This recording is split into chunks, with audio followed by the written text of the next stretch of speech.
So one of the things that people ask me about is how do I stay healthy? So I can tell you at 63 years old, I'm in pretty good health and in pretty good shape.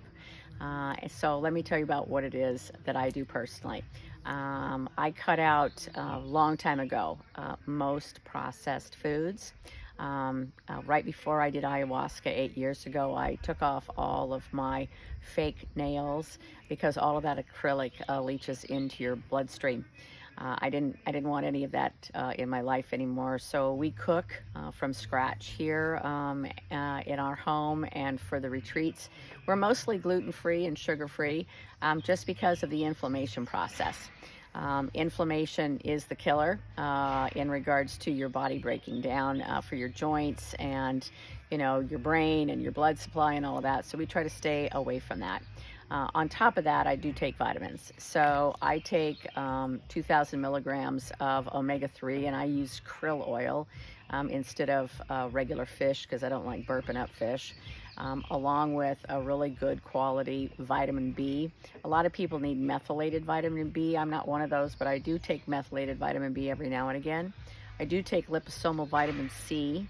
I also take estrogen, progesterone, and testosterone. Testosterone is really important for women because it's how we maintain our muscle structure, so that we're just not hanging flabby flesh of lots of fat.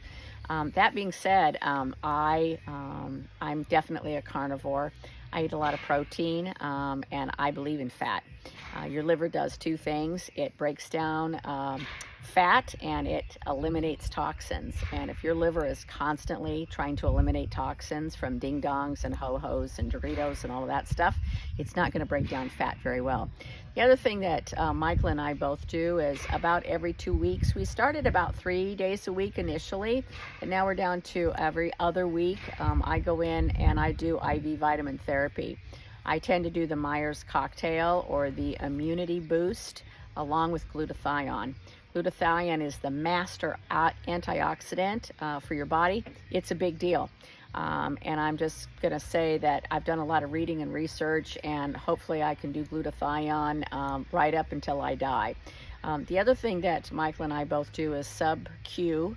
It's the same kind of injection that you would use for insulin. We do sub-Q NAD pretty regularly.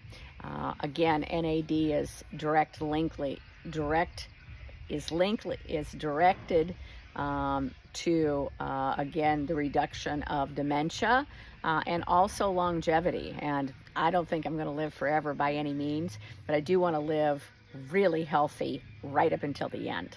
I plan on holding retreats when I'm 100, and when I wake up in the morning, I have to tell you, I don't feel 63 in my head. I'm somewhere about 40, I think, maybe. And my joints don't hurt, and I wake up with energy. We are in bed by no later than 10 o'clock most of the time, unless it's a retreat weekend.